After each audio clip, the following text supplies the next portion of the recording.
Mla Yitachu.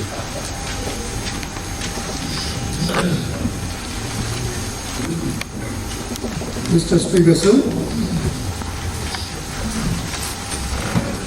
2 years of COVID pandemic, it has taken our students and affected our students adversely, and particularly in most of the rural areas.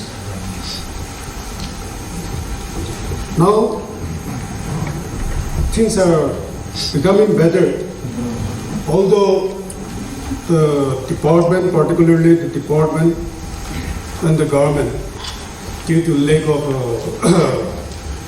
less percentage of vaccination, there have been certain problems, but that should not come in the way for students' education.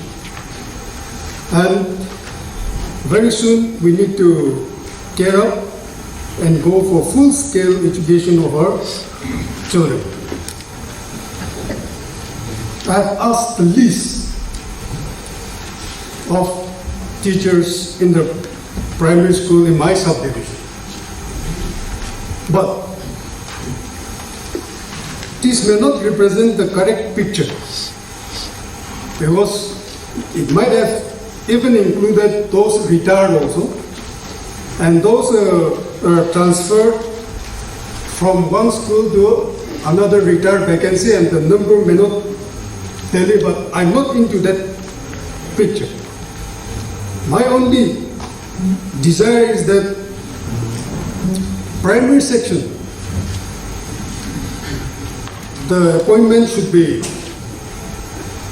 taken up, and all the schools in the primary sector, not only under STA or Minuri, but all over the states, must be given full strength, and proper education should be given to all the students of the states. And since the department has time, this November, December, January, before the school reopens, I want the assurance from the ministers concerned that this, wherever there is primary teachers vacancies, they will be filled up, and school will start running in 2022 in full strength with full teachers. Nagaland TV, Sop Manulaga Awas. Watch us live on Geo TV and on your television sets as well. For Dimapur viewers, we are on channel number 10 in Global Chapter, and for Kohima and Mokokchung viewers, switch to channel number 138 on Hornbill Digital. For all news and updates, follow us on Facebook, Instagram, YouTube and Twitter.